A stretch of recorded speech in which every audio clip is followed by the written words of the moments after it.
ಎಲ್ರಿಗೂ ನಮಸ್ತೆ. Welcome to my YouTube channel. ಇವತ್ತಿನ ವಿಡಿಯೋದಲ್ಲಿ ಫಂಕ್ಷನ್ಗಳಲ್ಲಿ ಮಾಡುವಂತಹ ಸಬ್ಬಕ್ಕಿ ಪಾಯಸ ಅಥವಾ ಸಬ್ಬಕ್ಕಿ ಖೀರ್ನ ಯಾವ ರೀತಿ ಮಾಡೋದು ಅಂತ ತಿಳಿಸ್ಕೊಡ್ತಾ ಇದ್ದೀನಿ. ಫಂಕ್ಷನಲ್ಲಿ ಯಾವ ರೀತಿ ಭಟ್ರು ಮಾಡಿರ್ತಾರೆ ಅದೇ ರೀತಿ ನಾನಿಲ್ಲಿ ತಿಳಿಸ್ಕೊಡ್ತಾ ಇದ್ದೀನಿ. ಬನ್ನಿ ಯಾವ ರೀತಿ ಮಾಡ್ಕೊಳ್ಳೋದು ಅಂತ ನೋಡೋಣ. ಇನ್ನು ಈ ಸಬ್ಬಕ್ಕಿ ಪಾಯಸನ ತಿನ್ನೋದ್ರಿಂದ ದೇಹದ ಉಷ್ಣಾಂಶನ ಕಮ್ಮಿ ಮಾಡುತ್ತೆ, ನಮ್ಮ ಬಾಡಿನ ಕೂಲಾಗಿಡುತ್ತೆ. ಬನ್ನಿ ಯಾವ ರೀತಿ ಮಾಡೋದು ಅಂತ ನೋಡೋಣ. ಮೊದಲು ನಾನಿಲ್ಲಿ ಒಂದು ಮಿಕ್ಸಿಂಗ್ ಬೌಲ್ಗೆ 1 ಕಪ್ನಲ್ಲಿ ಅಳತೆ ಮಾಡಿಕೊಂಡು ಇದಕ್ಕೆ 1 ಕಪ್ ಆಗುವಷ್ಟು ಸಬ್ಬಕ್ಕಿನ ಸೇರಿಸಿ ಇದಕ್ಕೆ ನೀರನ್ನು ಸೇರಿಸಿ 1-2 ಸಲ ಚೆನ್ನಾಗಿ ವಾಶ್ ಮಾಡ್ಕೊಳ್ತಾ ಇದ್ದೀನಿ. ವಾಶ್ ಮಾಡ್ಕೊಂಡಿದ ನಂತರ ಇದರಲ್ಲಿರುವಂತಹ ನೀರನ್ನೆಲ್ಲ ಸೋಸಿಟ್ಕೋಬೇಕು. ಸ್ವಲ್ಪನೂ ಕೂಡ ಸಬ್ಬಕ್ಕಿಲಿ ನೀರಿರಬಾರ್ದು. ನೋಡಿ, ನಾನು ಅದೇ ರೀತಿ ಸ್ವಲ್ಪನೂ ನೀರಿಲ್ಲದೆ ಇರ್ತಾರ ಇದನ್ನು ಸೋಸಿಟ್ಕೊಂಡಿದ್ದೀನಿ. ನೆಕ್ಸ್ಟ್ ನಾನಿಲ್ಲಿ ಒಂದು ಪ್ಯಾನ್ ಇಟ್ಕೊಂಡು ಪ್ಯಾನ್ಗೆ 2 ಟೇಬಲ್ ಸ್ಪೂನ್ ಆಗೋಷ್ಟು ತುಪ್ಪನ ಸೇರಿಸ್ಕೊಳ್ತಾ ಇದ್ದೀನಿ. ತುಪ್ಪ ಸ್ವಲ್ಪ ಬಿಸಿಯಾಗಿದ್ದ ನಂತರ ಇದಕ್ಕೆ ನಾವು ವಾಶ್ ಮಾಡಿ ಇಟ್ಕೊಂಡಿರುವಂತಹ ಸಬ್ಬಕ್ಕಿನ ಸೇರಿಸಿ ಹೈ ಫ್ಲೇಮಲ್ಲಿಟ್ಟು ಇದನ್ನು ಚೆನ್ನಾಗಿ ಫ್ರೈ ಮಾಡ್ಕೋಬೇಕು.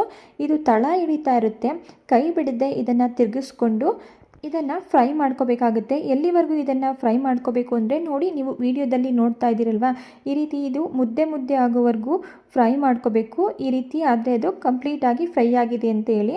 ಈಗ ನಾವು ಫ್ರೈ ಮಾಡಿಕೊಂಡಿರುವಂತಹ ಸಬ್ಬಕ್ಕಿನ ನಾನಿಲ್ಲಿ ಒಂದು ಕುಕ್ಕರ್ಗೆ ಸೇರಿಸ್ಕೊಳ್ತಾ ಇದ್ದೀನಿ. ಸಬ್ಬಕ್ಕಿನ ನಾವು ಯಾವ ಮೆಷರ್ಮೆಂಟ್ ಕಪ್ನಲ್ಲಿ ಅಳತೆ ಮಾಡಿ ತೊಗೊಂಡಿದ್ವಿ ಅದೇ ಕಪ್ನಲ್ಲಿ 3 ಕಪ್ ಆಗೋಷ್ಟು ನಾನಿಲ್ಲಿ ನೀರನ್ನು ಸೇರಿಸಿ ನೀರು ಜೊತೆ ಇದನ್ನು ಚೆನ್ನಾಗಿ ಹೊಂದ್ಕೊಳ್ಳೋ ರೀತಿ ಮಿಕ್ಸ್ ಮಾಡ್ಕೊಳ್ತಾ ಇದ್ದೀನಿ. ನಾವು ಆಲೆ ಸಬ್ಬಕ್ಕಿನ ಫ್ರೈ ಮಾಡಬೇಕಾದ್ರೆ ಸಬ್ಬಕ್ಕಿ ಗಂಟಾಗಿರುತ್ತೆ ಅಲ್ವಾ, ಅದನ್ನೆಲ್ಲ ಸ್ವಲ್ಪ ನೀರು ಜೊತೆ ಹೊಂದ್ಕೊಳ್ಳೋ ರೀತಿ ಇದನ್ನು ಮಿಕ್ಸ್ ಮಾಡ್ಕೊಳ್ಳಿ. ನಂತರ ಕುಕ್ಕರ್ ಕ್ಯಾಪನ್ನು ಕ್ಲೋಸ್ ಮಾಡಿ ಹೈ ಫ್ಲೇಮಲ್ಲಿ 1 ವಿಷಲ್ ಆಗಲಿಕ್ಕೆ ಬಿಟ್ಟಿದ್ದೆ. ಈಗ 1 ವಿಷಲ್ ಆಗಿದೆ. ಕುಕ್ಕರ್ ಕ್ಯಾಪನ್ನು ಓಪನ್ ಮಾಡ್ತಾ ಇದ್ದೀನಿ. ನೀವು ಇಲ್ಲಿ ನೋಡ್ತಾ ಇರ್ಬೋದು ಎಷ್ಟು ಸೂಪರಾಗಿ ಸಬ್ಬಕ್ಕಿ ಬೆಂದಿದೆ ಅಂತ ಹೇಳಿ. ಈಗ ಇದನ್ನು ಪಕ್ಕಕ್ಕೆ ಇಟ್ಕೊಂಡು ನೆಕ್ಸ್ಟ್ ನಾನಿಲ್ಲಿ ಗ್ಯಾಸ್ ಸ್ಟವ್ನ ಆನ್ ಮಾಡಿ ಸಬ್ಬಕ್ಕಿನ ಫ್ರೈ ಮಾಡಿಟ್ಕೊಂಡಿರುವಂತಹ ಪ್ಯಾನ್ಗೆ 2 ಟೇಬಲ್ ಸ್ಪೂನ್ ಆಗೋಷ್ಟು ತುಪ್ಪನ ಸೇರಿಸ್ಕೊಳ್ತಾ ಇದ್ದೀನಿ. ಈಗ ಇದಕ್ಕೆ ಒಂದು 7-8 ಗೋಡಂಬಿ ಪೀಸಸ್ನ ಸೇರಿಸಿ ಫ್ರೈ ಮಾಡಿಕೊಂಡು ಸ್ವಲ್ಪ ಇದು ಕಲರ್ ಚೇಂಜ್ ಆಗಿದ ನಂತರ ಇದಕ್ಕೆ ಸಣ್ಣದಾಗಿ ಕಟ್ ಮಾಡಿ ಇಟ್ಕೊಂಡಿರುವಂತಹ ಒಂದು 5 ಪೀಸಸ್ಸಷ್ಟು ಬಾದಾಮಿ, ಹಾಗೆ ಒಂದು 5 ಪೀಸಸ್ಸಷ್ಟು ಸಣ್ಣದಾಗಿ ಕಟ್ ಮಾಡಿ ಇಟ್ಕೊಂಡಿರುವಂತಹ ಪಿಸ್ತಾನ ಸೇರಿಸಿ ಈ ಎಲ್ಲ ಪದಾರ್ಥಗಳು ಕ್ರಿಸ್ಪಿಯಾಗಿ ಲೈಟಾಗಿ ಕಲರ್ ಚೇಂಜ್ ಆಗೋವರೆಗೂ ಫ್ರೈ ಮಾಡಿಕೊಂಡು ನಂತರ ಇದಕ್ಕೆ ಕೊನೆಯದಾಗಿ ನಾನಿಲ್ಲಿ ಒಂದು 10-15 ಪೀಸಸ್ಸಷ್ಟು ಒಣ ದ್ರಾಕ್ಷಿನ ಸೇರಿಸ್ಕೊಳ್ತಾ ಇದ್ದೀನಿ. ಈಗ ದ್ರಾಕ್ಷಿ ಉಬ್ಬಿ ಬರೋವರೆಗೂ ಇದನ್ನು ಫ್ರೈ ಮಾಡಿಕೊಂಡು ನಂತರ ಇದನ್ನೆಲ್ಲ ಒಂದು ಬೌಲ್ಗೆ ತೆಗೆದಿಟ್ಕೊಳ್ತಾ ಇದ್ದೀನಿ.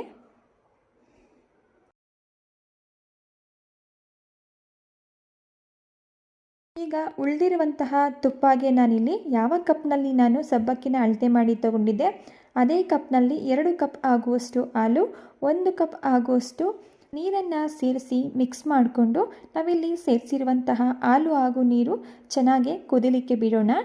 ಈಗ ಹಾಲು ಮತ್ತು ನೀರು ಚೆನ್ನಾಗಿ ಕುದೀತಾ ಇದೆ, ನೀವಿಲ್ಲಿ ನೋಡ್ತಾ ಇರ್ಬೋದು. ಈ ಟೈಮಲ್ಲಿ ನಾನು ಇದಕ್ಕೆ 1.5 ಕಪ್ ಆಗುವಷ್ಟು ಸಕ್ಕರೆನ ಸೇರಿಸ್ಕೊಳ್ತಾ ಇದ್ದೀನಿ. ನೀವು ನಿಮ್ಮ ರುಚಿಗೆ ತಕ್ಕಂತೆ ಸಕ್ಕರೆನ ಹೆಚ್ಚು ಕಮ್ಮಿ ಮಾಡ್ಕೋಬೋದು. ನಾನಿಲ್ಲಿ ಸೇರಿಸ್ತಾ ಇರುವಂತಹ ಮೆಷರ್ಮೆಂಟ್ ತುಂಬ ಸ್ವೀಟು ಇರಲ್ಲ, ಹಾಗೆ ತುಂಬ ಸಪ್ಪೆ ಕೂಡ ಇರಲ್ಲ. ಸೊ ಮೀಡಿಯಮ್ ಆಗಿ ಸ್ವೀಟ್ ಇರುತ್ತೆ. ನಿಮಗೆ ಬೇಕು ಅಂದರೆ ಇನ್ನೂ ಅರ್ಧ ಕಪ್ ಸಕ್ಕರೆನ ಆ್ಯಡ್ ಮಾಡ್ಕೋಬೋದು. ಸಕ್ಕರೆನ ಸೇರಿಸಿದ ನಂತರ ಮತ್ತೊಮ್ಮೆ ಇದನ್ನು ಚೆನ್ನಾಗಿ ಕುದಿಲಿಕ್ಕೆ ಬಿಡೋಣ, ಯಾಕಂದರೆ ಇದರಲ್ಲಿ ನಾವು ಸೇರಿಸಿರುವಂತಹ ಸಕ್ಕರೆ ಎಲ್ಲ ಇದರಲ್ಲಿ ಕರಗಬೇಕು. ಈಗ ಹಾಲು ಕೂಡ ಚೆನ್ನಾಗಿ ಕುದೀತಾ ಇದೆ. ನಾನಿಲ್ಲಿ ಮೊದಲು ಒಂದು ಪ್ಯಾನ್ನಲ್ಲಿ ಸಬ್ಬಕ್ಕಿ ಪಾಯಸನ ರೆಡಿ ಮಾಡ್ತಾ ಇದ್ದೆ, ಅದು ಸ್ವಲ್ಪ ಚಿಕ್ಕ ಆಯಿತು. ಅದರಿಂದ ನಾನಿಲ್ಲಿ ಒಂದು ದೊಡ್ಡ ಬಾಣಲಿಗೆ ಸಬ್ಬಕ್ಕಿ ಪಾಯಸನ ಟ್ರಾನ್ಸ್ಫರ್ ಮಾಡಿ ಇಟ್ಕೊಂಡಿದ್ದೀನಿ. ಈಗ ಸಕ್ಕರೆ ಎಲ್ಲ ಚೆನ್ನಾಗಿ ಕುದಿ ಬಂದಿದ ನಂತರ ನಾವು ಬೇಯಿಸಿಟ್ಕೊಂಡಿರುವಂತಹ ಸಬ್ಬಕ್ಕಿನ ಸೇರಿಸಿ ಮಿಕ್ಸ್ ಮಾಡಿಕೊಂಡು ಇದನ್ನು ಒಂದು 5-6 ನಿಮಿಷ ಮತ್ತೊಮ್ಮೆ ಇದನ್ನು ಕುದಿಲಿಕ್ಕೆ ಬಿಡಬೇಕು. ಸಬ್ಬಕ್ಕಿನ ಹಾಲಿಗೆ ಸೇರಿಸಿದ ನಂತರ ಇದನ್ನು ಯಾವುದೇ ರೀತಿಯ ಗಂಟಿಲ್ಲದೆ ಇರೋ ಥರ ಚೆನ್ನಾಗಿ ಮಿಕ್ಸ್ ಮಾಡ್ಕೋಬೇಕು. ನೋಡಿ, ಈಗ ಒಂದು 5-6 ನಿಮಿಷ ಆಗಿದೆ. ಸೊ ಸಬ್ಬಕ್ಕಿ ಕೂಡ ಬೆಂದು ಗಟ್ಟಿ ಆಗ್ತಾ ಇದೆ. ಈ ಟೈಮಲ್ಲಿ ಇದಕ್ಕೆ 2 ಟೇಬಲ್ ಸ್ಪೂನ್ ಆಗೋಷ್ಟು ಹಸಿ ತೆಂಗಿನಕಾಯಿ ತುರಿ, ಹಾಗೆ ನಾನಿಲ್ಲಿ 2 ಟೇಬಲ್ ಸ್ಪೂನ್ ಆಗೋಷ್ಟು ಕಸ್ಟರ್ಡ್ ಪೌಡರ್ನ ಸೇರಿಸ್ಕೊಳ್ತಾ ಇದ್ದೀನಿ. ಕಸ್ಟರ್ಡ್ ಪೌಡರ್ ಬಂದು ಆಪ್ಷನಲ್, ನಿಮಗೆ ಬೇಕು ಅಂದರೆ ಸೇರಿಸ್ಕೊಳ್ಳಿ, ಇಲ್ಲಾಂದರೆ ಸ್ಕಿಪ್ ಮಾಡ್ಕೊಳ್ಳಿ. ಹಾಗೆ ನಾನಿಲ್ಲಿ ಸ್ವಲ್ಪ ಅರಿಶಿಣದ ಪುಡಿನ ಸೇರಿಸ್ಕೊಳ್ತಾ ಇದ್ದೀನಿ. ನಾನಿಲ್ಲಿ ಫುಡ್ ಕಲರ್ ಬದಲಾಗಿ ಸ್ವಲ್ಪ ಅರಿಶಿಣದ ಪುಡಿನ ಸೇರಿಸ್ಕೊಳ್ತಾ ಇದ್ದೀನಿ. ಇದ್ರ ಜೊತೆಗೆ ನಾನಿಲ್ಲಿ 1 ಟೀ ಸ್ಪೂನ್ ಆಗೋಷ್ಟು ಏಲಕ್ಕಿ ಪೌಡರ್ನ ಸೇರಿಸ್ಕೊಂಡಿದ್ದೀನಿ. ವಿಡಿಯೋದಲ್ಲಿ ಸ್ಕಿಪ್ ಆಗಿಬಿಟ್ಟಿದೆ, ಮರೀದೆ ನೀವು 1 ಟೀ ಸ್ಪೂನ್ ಆಗೋಷ್ಟು ಏಲಕ್ಕಿ ಪೌಡರ್ನ ಸೇರಿಸ್ಕೊಳ್ಳಿ. ಈ ಎಲ್ಲ ಪದಾರ್ಥಗಳನ್ನು ಸೇರಿಸಿದ ನಂತರ ಒಮ್ಮೆ ಇದನ್ನು ನೀಟಾಗಿ ಮಿಕ್ಸ್ ಮಾಡಿಕೊಂಡು ಕೊನೆಯದಾಗಿ ಇದಕ್ಕೆ ಡ್ರೈ ಫ್ರೂಟ್ಸ್ನ ಸೇರಿಸಿ ಸ್ಟವ್ನ ಆಫ್ ಮಾಡಿಕೊಂಡ್ರೆ ಫಂಕ್ಷನ್ಗಳಲ್ಲಿ ಮಾಡುವಂತಹ ಸಬ್ಬಕ್ಕಿ ಪಾಯಸ ರೆಡಿ ಆಯಿತು. ನಾನಿಲ್ಲಿ ಫುಡ್ ಕಲರ್ ಬದಲಾಗಿ ಹಳದಿ ಪೌಡರ್ನ ಬಳಸ್ಕೊಂಡಿದ್ದೀನಿ. ನಿಮಗೆ ಇಷ್ಟ ಇಲ್ಲ ಅಂದರೆ ನೀವು ಫುಡ್ ಕಲರ್ನ ಬಳಸ್ಕೋಬೋದು, ಬಟ್ ಚಿಕ್ಕ ಮಕ್ಕಳಿಗೆಲ್ಲ ಫುಡ್ ಕಲರ್ನ ಯೂಸ್ ಮಾಡೋದು ಅಷ್ಟು ಹೆಲ್ದಿ ಅಲ್ಲ, ಆದ್ದರಿಂದ ನಾನು ಫುಡ್ ಕಲರ್ನ ಸ್ಕಿಪ್ ಮಾಡ್ಕೊಂಡಿದ್ದೀನಿ.